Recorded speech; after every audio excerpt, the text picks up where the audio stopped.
We're privileged to have been born in an era where love really came to the fore.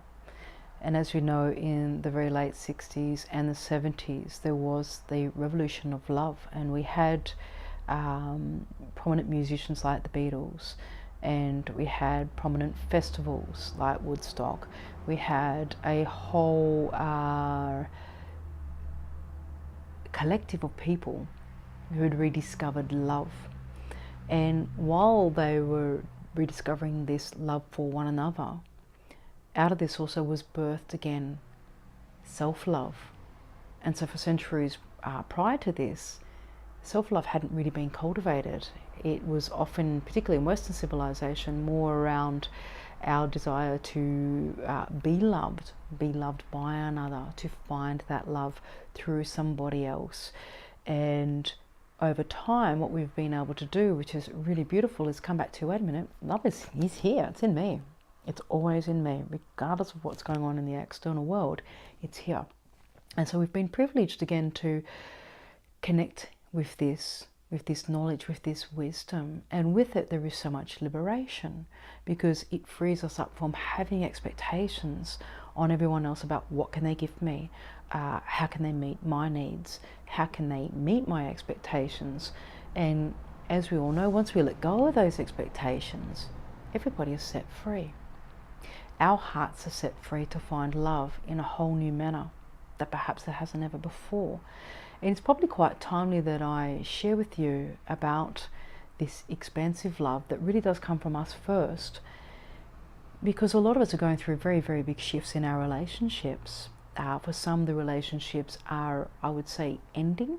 But in that sense, I'm saying not always in the traditional sense of a breakup, in the 3D way of, okay, you get your stuff, pack it up, go and get your new home now, go and buy another toaster and another fridge, another washing machine, and go over there, and you can see the kids this many nights a week, and I'll have them on the weekends, or whatever. Not in that sense. We are finding new ways of doing things. And this again is because our hearts have evolved. With Ascension, our hearts have greatly, magnificently evolved to another level. So we're now aware that while the structures or the paradigms that we've been attempting to, or even have been living out, we know that we have expanded beyond these. And so we can't be contained within these limits, not as individuals, and certainly not as couples. So what we are seeing, and I'm seeing this around me, reflected to me a lot at the moment, is that our relationships are at a time where they're ready to evolve as well. And so this may mean sometimes, as I said, that rather than it being the traditional ending, the existing structures of our relationships are crumbling away. And we're letting them, because we are sick of the discomfort. We are desiring something more. We want to return to just the pureness of love and the joy that we feel when we're coming from this space. So if you are a person that's in a relationship at the moment and feeling that your relationship is shifting, or that it needs to, give it space, give it air, breathe new life into it, and allow this to happen. It's not a scary path at all. In fact, as the old cliche says, the truth will set us free. And the truth is setting so many of us free right now. We can still love somebody. We can still care about them in the way that we have for however many years or decades that we've actually been in a partnership with them. This love does not have to end. It may change shape. It may be transformed into something new. It may create a new freedom or approach or new liberated state for it to exist in, that you also allow to happen. But it's not about those bitter endings.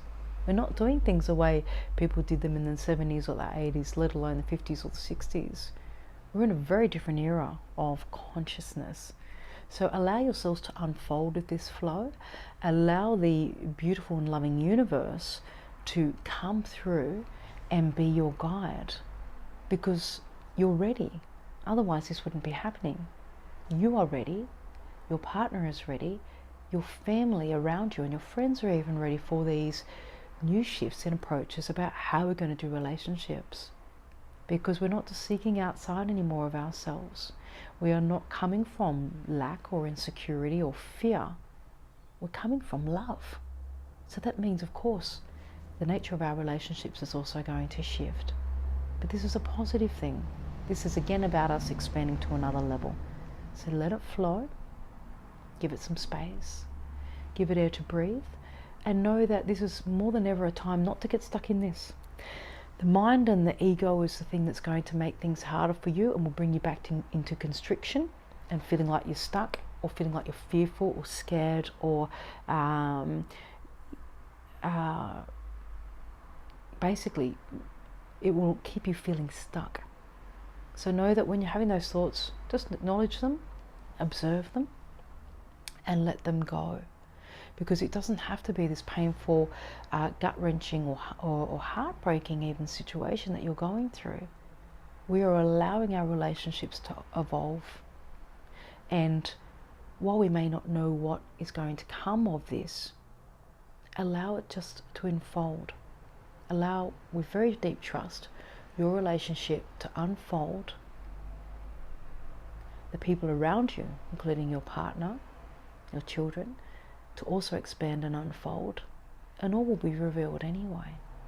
So stay in trust. Know that I love you completely. I have so much love for all of you. I have so much love for myself right now, and I have so much love for the beautiful source energy that is not just up here.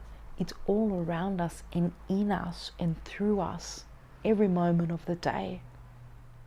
So know that this love, this divine love, and your love and the love of others is here. It's already mingling through you. And we're privileged to experience this. So I hope this helps you, and I hope that you can find peace along your journey to allow it to unfold beautifully, because it always does, and to show you some more magic that is possible during this lifetime.